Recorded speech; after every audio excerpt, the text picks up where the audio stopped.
Hello दोस्तों, कैसे हैं आप सब। उम्मीद करता हूँ आप ठीक ही होंगे।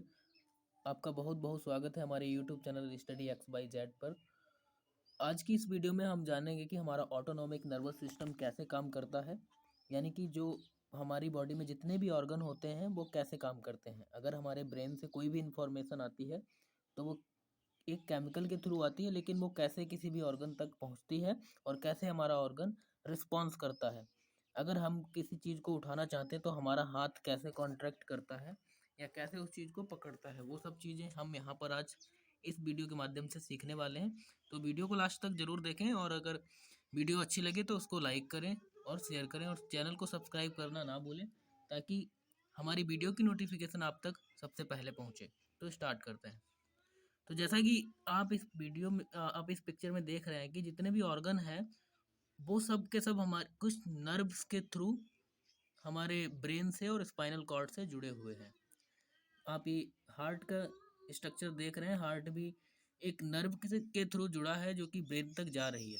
और आप ये देख रहे हैं कि जैसे कि लीवर हो गया, किडनी हो गई, इंटेस्टाइन हो गई, ये सब के सब ऑर्गन जितने भी हैं वो सब जुड़े हैं एक नर्व फाइबर के थ्रू जो कि स्पाइनल कॉर्ड तक जा रही है, और कुछ नर्व जो डायरेक्टली ब्रेन तक जा रही हैं।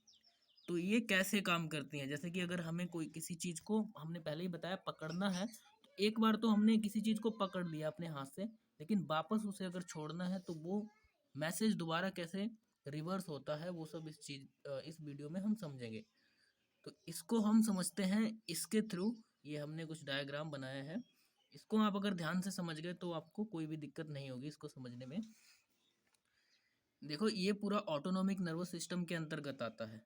ऑटोनॉमिक नर्वस सिस्टम क्या होता है?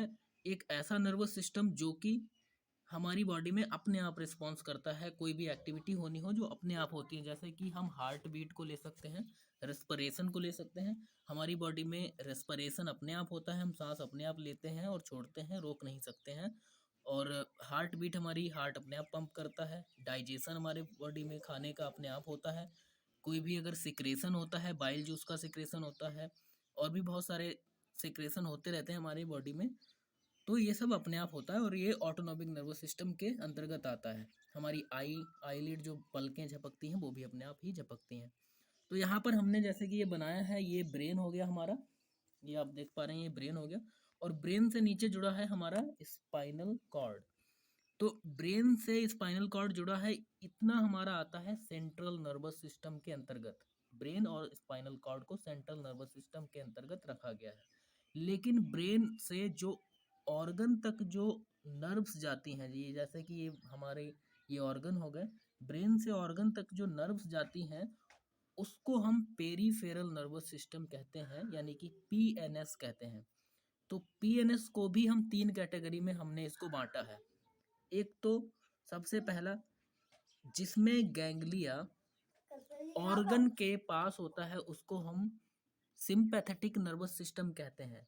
जैसे कि आप देख रहे हैं, एक गैंग्लिया नाम का एक स्टेशन होता है, एक जंक्शन होता है जहां पर मैसेज हमारे ब्रेन से आने के बाद रुकता है, उसके बाद वो ट्रांसफर होता है ऑर्गन के लिए, एक्शन परफॉर्म करने के लिए। तो हम देख पा रहे हैं यहाँ पर जो गैंग्लिया है यहाँ पर हमारे ऑर्गन के पास है, तो इसको हम सिंपैथेटिक नर्वस सिस्टम कहते हैं। और यहाँ पर आप देख रहे हैं गैंग्लिया ऑर्गन से दूर है लेकिन स्पाइनल कॉर्ड के पास है, तो इसको हम पैरासिम्पैथेटिक नर्वस सिस्टम कहते हैं। इसको आप इस तरह से याद रख सकते हैं, जैसे कि गैंग्लिया जब इफेक्टर ऑर्गन के पास होता है तो उसको हम सिंपैथेटिक नर्वस सिस्टम कहते हैं, और जब गैंग्लिया इस इफेक्टर ऑर्गन से दूर होता है तब उसको पैरासिम्पैथेटिक नर्वस सिस्टम कहते हैं। जैसे कि अगर हमारे पैर में कोई रिस्पांस देना है, पैर को उठाना है, तो हमारे ब्रेन से मैसेज आएगा और ब्रेन से हमारा पैर दूर होता है, इसका मतलब जो हमारा पैर है वो पैरासिम्पैथेटिक नर्वस सिस्टम के अंतर्गत आएगा। इसको हम इस तरह से याद कर सकते हैं। तीसरा जो होता है हमारा, जिसमें कोई गैंग्लिया नहीं होता, कोई जंक्शन होता ही नहीं है, वो डायरेक्ट हमारा स्पाइनल कॉर्ड से मैसेज डायरेक्ट हमारा इफेक्टर ऑर्गन तक जाता है। तो इसको हम सोमैटोस्टिक नर्व फाइबर कहते हैं। लेकिन अब देखो, यहाँ पर पैरासिम्पैथेटिक नर्वस सिस्टम से मैसेज आया, मतलब कि हमारे ब्रेन से मैसेज आया, और वो पैरासिम्पैथेटिक नर्वस सिस्टम में डायरेक्ट किसी भी ऑर्गन तक नहीं जाता, गैंग्लिया से कैसे ट्रांसफ़र होता है, जैसे ही हमारे ब्रेन से मैसेज आया तो यहाँ पर गैंग्लिया से एड्रीनलिन रिलीज होता है। Parasympathetic nervous system adrenaline release करता है और सिम्पैथ नहीं I am sorry sympathetic nervous system adrenaline release करता है और parasympathetic nervous system acetyl choline release करता है। तो हमारा एड्रेनलिन कैसे रिसेप्टर से बाइंड होता है, कैसे एक्शन देता है, वो चीज़ यहाँ पर हमने दिखाई है। ये देख रहे हैं आप, जैसे कि ये सिंपैथेटिक नर्वस सिस्टम हो गया हमारा और यहाँ पर ये हमने गैंग्लिया का स्ट्रक्चर बनाया है। तो आप ये देख रहे हैं कि ये एड्रेनलिन इसके अंदर प्रेजेंट है। जैसे ही ब्रेन से मैसेज आया यहाँ पर एड्रेनलिन बाइंड करेगा अल्फा और बीटा रिसेप्टर से। अल्फा और बीटा ये दो रिसेप्टर होते हैं जो कि गैंग्लिया के दूसरे साइड प्रेजेंट होते हैं ऑर्गन की तरफ। अगर हमारा एड्रेनलिन अल्फा वन रिसेप्टर से बाइंड करेगा तो तो यहाँ पर एक्साइटेटरी स्टेज प्रोड्यूस होगी। अगर बीटा से बाइंड करेगा तो इनिबिटरी स्टेज प्रोड्यूस होगी। मतलब जब हमारा एड्रेनलिन रिलीज होकर अगर अल्फा रिसेप्टर से बाइंड करता है तो हमारी बॉडी एक्साइटेटरी स्टेज फॉर्म करेगी। अगर हार्ट बीट बढ़ जाएगी और ब्लड सर्कुलेशन बढ़ जाएगा, आईलिड बढ़ जाएगी, हमारी दिल की धड़कन बढ़ जाएगी, ये सब होगा। और अगर वही एड्रेनलिन सेम अगर बीटा रिसेप्टर से बाइंड करती है तो इनिबिटरी स्टेज होगी, जिससे कि उल्टा काम होगा और हम एक रिलैक्स वाली अवस्था में आ जाएंगे। तो ये वाला एक्शन होता है। अब हम देख लेते हैं कि जब एसिटाइल कोलिन रिलीज होता है पैरासिम्पैथेटिक नर्वस सिस्टम में तब क्या एक्शन होता है हमारी बॉडी का।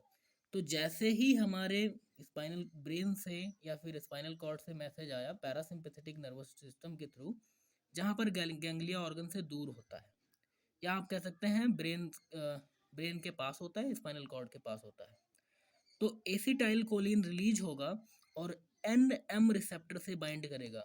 यहाँ पर गैंग्लिया में एन और एम रिसेप्टर होते हैं, जैसा कि आप देख पा रहे हैं इसमें एन और एम रिसेप्टर है। तो अगर हमारा एसिटाइल कोलिन रिलीज होकर एन रिसेप्टर से बाइंड करता है, वहाँ पर निकोटिनिक एक्शन देगा। जैसे ये एन का मतलब निकोटिनिक और एम का मतलब मस्करेनिक। जैसा कि कुछ लोगों को, तंबाकू खाने वालों को जो एक्शन होता है निकोटीन लेने के बाद हमारी बॉडी में, वो वाला इफेक्ट करता है। और वही अगर एसिटाइल कोलिन रिलीज होकर एम रिसेप्टर से बाइंड करता है तो मस्करेनिक एक्शन देता है। जैसा कि हमने यहाँ पर कोलिनर्जिक रिसेप्टर को दर्शाया है। ये एन और एम रिसेप्टर हो गए। एन होते हैं दो तरह के, एन एन और एन एम। अगर एन एन है इसका मतलब न्यूरोनल, ये मतलब गैंग्लिया के ऊपर प्रेजेंट है, और एन एम का मतलब ये न्यूरॉन मस्कुलर पर प्रेजेंट है। ये आप देख पा रहे हैं, इसके आगे लिखा है। और दूसरा है हमारा एम वाला। एम, ये रिसेप्टर तीन तरह के होते हैं, M1 M2 M3। M1 CNS यानी कि सेंट्रल नर्वस सिस्टम में होता है, M2 हार्ट बीट को बढ़ाता है और M3 स्मूथ मसल्स को बढ़ा देता है, इनके वर्क को बढ़ा देता है। ये लिखा भी है, एन का मतलब निकोटिनिक और एम का मतलब मस्करेनिक। अब यहाँ पर आप समझ गए कि जब एड्रेनलिन रिलीज होती है और अल्फा रिसेप्टर से बाइंड करती है तो एक्साइटेटरी स्टेज हमारी बॉडी में होती है, और एसिटाइल कोलिन रिलीज होके जब एम वाले रिसेप्टर से बाइंड करता है तब एक्साइटेटरी स्टेज प्रोड्यूस होती है। लेकिन एड्रेनलिन अगर रिलीज होके बीटा वाले रिसेप्टर से बाइंड कर जाए तो फिर हम एक रिलैक्स मोड में आ जाते हैं। और ठीक सेम काम इसमें होता है, जब हमारा एसिटाइल कोलिन एन रिसेप्टर से बाइंड कर जाए तो हम रिलैक्स वाली मोड में आ जाते हैं। तो यहाँ पर अब हम ये देख लेते हैं कि हमें दवाइयों की ज़रूरत क्यों पड़ती है भाई। अगर हमारी बॉडी में सब कुछ रिलीज ऑटोमेटिक हो ही रहा है तो फिर हमें किसी भी मेडिसिन लेने की ज़रूरत क्यों पड़ेगी। इसलिए पड़ती है अगर बाई चांस हमारी हार्ट बीट ज़्यादा बढ़ जाती है, इसका मतलब ज़्यादा एड्रेनलिन रिलीज होने लग गया और वो अल्फा रिसेप्टर से बाइंड करने लग गया। अल्फा रिसेप्टर से ज़्यादा अगर एड्रेनलिन बाइंड करेगा या फिर एसिटाइल कोलिन ज़्यादा बाइंड करेगा एम रिसेप्टर से, तो हमारे बॉडी के जितने भी जो ऑटोमेटिक क्रियाएं होती हैं वो बढ़ जाएंगी। तो उस स्टेज को कम करने के लिए हमें जो दवाइयाँ देनी पड़ेंगी वो एंटी एडनर्जिक होंगी और एंटी कोलिनर्जिक होंगी। एंटी एडनर्जिक होंगी और एंटी कोलिनर्जिक होंगी। इसमें हम जो एड्रेनलिन की तरह काम है, जो एड्रेनलिन हार्मोन की तरह जो काम करती हैं दवाइयाँ, वो होती हैं हमारी adrenaline, nor adrenaline, isoprenaline, dopamine, ephedrine, amphetamine. और जो कोलिनर्जिक की तरह काम करती हैं वो होती है हमारी फाइसोस्टिग्मिन और न्यूस्टिग्मिन। और जो हमारी एंटी एडनर्जिक की तरह काम करती हैं, यानी कि अगर हमारी एक्साइटेटरी स्टेज ज़्यादा हो गई तो उसको थोड़ा कम करना है, रिलैक्स मोड में आना है, तो उसके लिए हमें देना पड़ता है टोलाजोलिन, प्रोप्रेनोलॉल और प्रेक्टोलॉल। ये 3 होती हैं मेडिसिन्स जो एंटी एडर्जिक की तरह काम करती हैं। और वही अगर हमें कोलिनर्जिक एक्शन को अगर अ, बंद करना है हमें अपनी बॉडी में, तो उसके लिए हमें एंटी कोलिनर्जिक दवाइयाँ देनी पड़ेंगी, यानी कि पैरासिम्पैथोलाइटिक दवाइयाँ देनी पड़ेंगी। तो पैरासिम्पैथोलाइटिक के अंतर्गत आती हैं हमारी एट्रोपिन और होमोट्रोपिन, ये दो, और एक हाइस्कीन आती है जो कि बहुत ही इंपॉर्टेंट ड्रग है। तो ये था हमारा इस वीडियो लेक्चर में। इसके माध्यम से हम आपको समझाना चाहते थे कि हमारा ऑटोनॉमिक नर्वस सिस्टम कैसे काम करता है, कैसे रिस्पॉन्स करता है। तो ये हमने इस बारे में जाना। तो अगर आपको वीडियो अच्छी लगी हो तो लाइक करें, शेयर करें और चैनल को सब्सक्राइब करें और अपने दोस्तों को भी शेयर करें। धन्यवाद।